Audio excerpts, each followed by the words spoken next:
শুভ দুপুর বন্ধুরা, সবাই কেমন আছো? চলে এলাম দুপুরবেলা আবার খাওয়া দাওয়া নিয়ে। ঘড়িতে আছে 12:30 বাজে, এই মাত্র আজান দিল। যাকে তোমাদের সাথে একটা কথা শেয়ার করারও আছে আমার।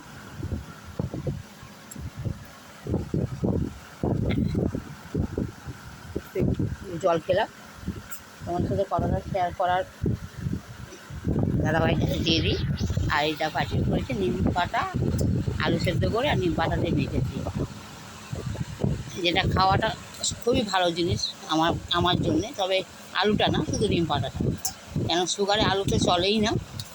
শুধু নিম পাতাটা বাটা, মানে একটু হয়তো তেল দিয়ে খাওয়াটা দরকার ছিল। তাই যাও, মুখের সাথে খাওয়া হয়। যাকে বলুন, তোমার সাথে যে কথাটা শেয়ার করার কথা বলছি আমি, এই যে আমি হয়তো বারবারই ভিডিওতে তোমাদেরকে একটা কথা বলি যে প্রতিবন্ধী টাকাটার কথা। প্রতিবন্ধী তোমরা সবাই দেখতে পাচ্ছ, তোমাদের দাদাভাই এই অবস্থা। এর কোনো রোজগার করতে পারে না, এর কোনো 10 টাকা ইনকাম নেই। এদিকে শুভেন্দু অধিকারী বলতে কি প্রতিবন্ধীদের জন্য 1,500 টাকা। তা 1,500 টাকা দিলে আর আমরা সরকারি চাল পাই 2 কিলো, মানে উনি 2 কিলো পায়। তা 1,500 টাকা আর এই 2 কিলো চাল সারা মাস কি আমাদের হয়? মানে ওনার কি হবে? একটা প্রতিবন্ধী, ওর ওষুধ আছে, ওর খাওয়া খরচা আছে। 2 কিলো চাল, 2 কিলো চাল কদিন হয় বন্ধুরা? তোমরা নিজেরা হিসাব করে আমাকে বলো যে 2 কিলো চালটা আমার সারা মাস হবে না। যাক, এটা তো কোনো সরকারি মানে কোনো কর্মচারী দেখছে না যে এই কিছু কিছু ভিডিওগুলো দেখা দরকার, যে মানুষটা কতটা অসহায় আছে, প্রতিবন্ধী যারা আছে তারা কতটা অসহায়। এই যেমন নিজে হাঁটাচলা পর্যন্ত করতে পারে না, আজ দীর্ঘ 10 বছর উনি বিছানাতেই রয়েছে। তার মধ্যে ওর খাওয়া খরচা আছে, ওর ওষুধ আছে, মাঝে মধ্যে ওনার ডাক্তার, যেটা আমি এখন দেখাতে পারি না টাকার জন্যে, ওনার ওষুধ আমি কিনতে পারি না। তাই দেখে এগুলো কি সরকার চোখে দেখে না? সরকার কি দেখছে?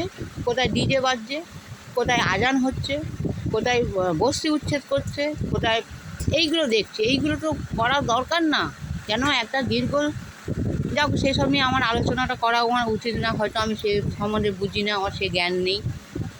সরকার যেটা ভালো বুঝছে করছে, কিন্তু আমি চাইছি প্রতিবন্ধী জিনিসটা, এটা তো একদমই অক্ষম। তাই এইগুলো কি শুভেন্দু অধিকারী কি দেখছে না যে একটা প্রতিবন্ধী তার কতটুকু টাকার দরকার? এই 1,500 টাকা কি একটা ওষুধ কেনার পয়সা না? এটা যদি সারা মাস আমি যেটা প্রতিবন্ধীর জন্যই, মানে তেমনি তো ব্রেন স্ট্রোক, মাথার অপারেশন, দেখতেই পাচ্ছ একটা মাথা দেওয়া, ওই দিকটা পুরোটাই অপারেশন হয়ে আছে। এর কতটা টাকার দরকার এই ওষুধের জন্যে? যাত্রীতে খেয়ে নিয়েছি, এবার দেখো কী করেছি, ঝিঙে পোস্ত, তাতে একটা আলু দিয়েছি যদিও। এই ঝিঙে পোস্তটা খুবই ভালো লাগে, দাদাকে দিয়ে দিই, দাদা একটা আমিও নিয়ে নেবো। দাঁড়াও, সব কিছুতে অস্থির হয়ে যায় উনি।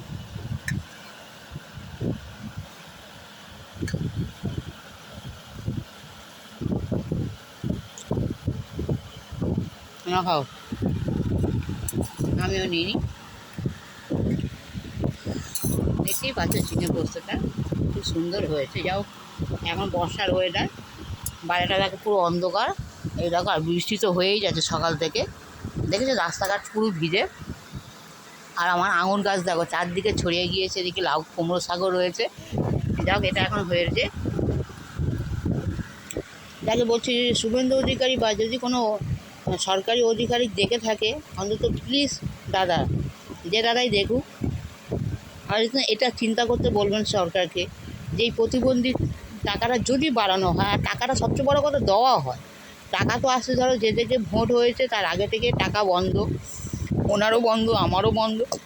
এবার আমাদের দুটো মানুষের চলবে কী করে? যাই হোক, আর যেটা বলতে, যে আমাদের মুসলিম যে ভোট দেয়নি, আমি সেই শুভেন্দু দাদাকে বলতে চাইছি যে দাদা, আমি দুটো ভোট একসাথে দিয়েছি বিজেপিকে। আমি আজকে হয়তো কোনো ভয় না পেয়ে বলতে পারছি যে আমি দুটো ভোট একসাথে দিয়েছি। আমার স্বামীকে নিয়ে গেছিলাম, উনি সেসব বোঝে না, ভোট দেওয়ার মতন ওনার সে স্মৃতিশক্তি নেই, উনি কোনটা কী চেনে না। ওনার ভোটও আমি দিয়েছি আর আমার ভোটও আমি দিয়েছি, তবে বিজেপিকেই দিয়েছি। দুবার যে ভোট হয়েছে প্রথমবার ভোট ক্যান্সেল হয়ে গেছিলো, সে জানি না ফলটা ঠিক কী ক্যান্সেল হয়েছিল। দ্বিতীয়বার যখন ভোট হয় তাতেও আমি 2টো ভোট দিয়ে এসেছি। তাই যাক, আমরা তো ভোট দিয়েছি স্যার, তা আমরা কেন পাবো না? যাক, ঝিঙে পোস্তটা খুব সুন্দর হয়েছে। এটা যদিও সম্পূর্ণ নিরামিষ করেছি, ওই ঝিঙে পোস্তটা কাঁচা লঙ্কা দিয়ে, দেখতেই পাচ্ছ কাঁচা লঙ্কা দিয়ে ঝিঙে পোস্তটা করেছি।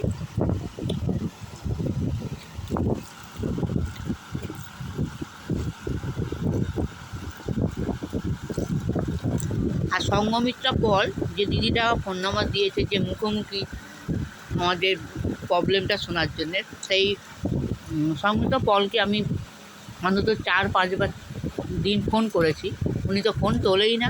জানি না এগুলো কি ফেক দিচ্ছেন। যদি না সাধারণ মানুষের সাথে কথা বলতে পারবেন না, তা এইভাবে ফোন নাম্বারগুলো দেন কী করে? আমার প্রবলেমটা তো আপনাকে জানাবো যে আমার কী প্রবলেম। আমার অনেক কিছু প্রবলেম আছে, যেটা আপনাদের সাথে আমি হয়তো অনুরোধ করতে পারি, বলতে পারি যে দিদি আমার এই প্রবলেম, আমার স্বামীর এই প্রবলেম। তা আপনারা তো ফোন নাম্বারটা দিয়েছে কথা বলার জন্য, সেই জায়গায় আপনারা 3টে থেকে 4টের মধ্যে বলেছেন ফোন করতে, যে যাও কিন্তু আমি ফোন করছি, কিন্তু আপনারা ফোনই তোলেন না।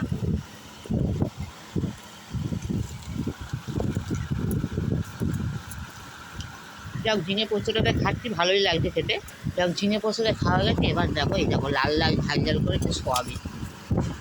আজকে যে সোয়াবিন খাওয়ার ইচ্ছা হয়েছে, আর তার সাথে একটুখানি মেটে ছিল, এর মধ্যে দিয়ে দিয়েছি মেটে,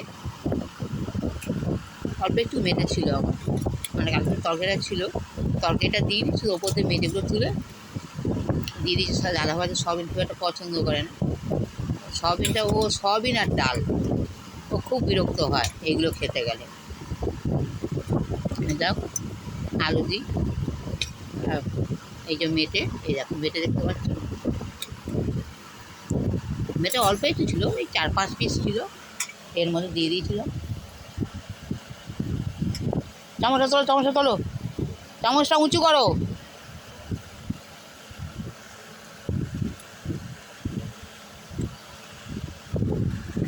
আমরা নিয়ে নিই। তা সয়াবিনটা আমার খারাপ লাগে না, সয়াবিনটা ভালোবাসি খেতে। তবে সয়াবিনের থেকে কি ভালো হয়েছে, সয়াবিনের থেকে আমার আবার সয়াবিনের আলুটা আমার খুব পছন্দ, সয়াবিনের আলুটা খুব ভালো লাগে আমার খেতে। যাক, নিয়ে নিয়ে এটা আবার আমার 2 দিন চলে যাবে বন্ধুরা।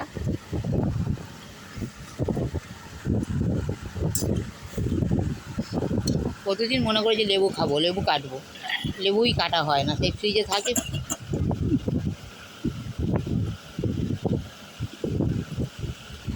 যাও, খেয়ে বলি কেমন হয়েছে তরকারিটা।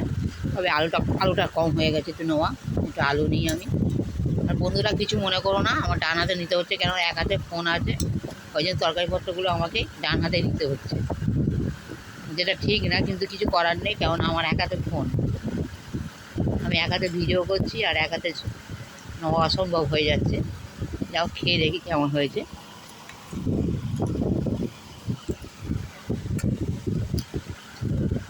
খারাপ না, সুন্দর হয়েছে রান্নাটা।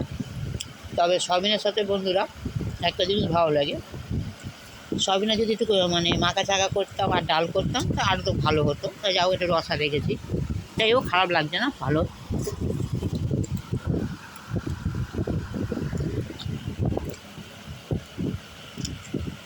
যাও, শুভেন্দু স্যার অন্তত প্রতিবন্ধীদের কথাটা চিন্তা করবেন। আমি তো অনেক জায়গায় দেখছি যে মিটিং হচ্ছে, অনেক জায়গায় মিছিলে যাচ্ছে, প্রতিবন্ধীরা অসহায়, আর আমরা 2টো মানুষ তো একদমই অসহায়। আমরা কিন্তু ওই লক্ষ্মী ভাণ্ডার আর প্রতিবন্ধী টাকাটা নিয়ে আমাদের সংসার, আমাদের যা 2টো খাওয়া দাওয়া ওষুধ, তারপর দিয়েও আমার লোকের কাছে চেয়ে আনতে হচ্ছে, কারণ আমার দিদিরা যা সবার কাছে নিয়ে আমার টুকটাক করে আমার এইভাবে খুব কষ্টের মধ্যে আমাদের চলছে।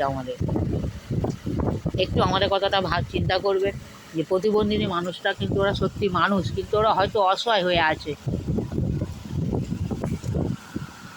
আমি একটা সময় চাকরি করতাম, হয়তো চাকরি করতো মানে কোনো বড় র্যাঙ্কের না, কন্ট্রাক্টের একটা চাকরি করতো। তবে তখনের সময় আমার, তখন বলতে যখন উনি চাকরি করতো, কারোর কাছে কিছু আমার চেয়ে খেতে হয়নি, মোটামুটি আমার সংসার চলে যেত। কিন্তু যে থেকে উনি এই ব্রেন স্ট্রোকে প্যারালাইজ হয়ে গেছে, সেই থেকে আমাদের অবস্থা খুবই খারাপ। আমি কোনো কাজবাজ করতে পারি না, আমার দুবার স্ট্রোক হয়ে গিয়েছে, আমার সুগার, হাই প্রেশার।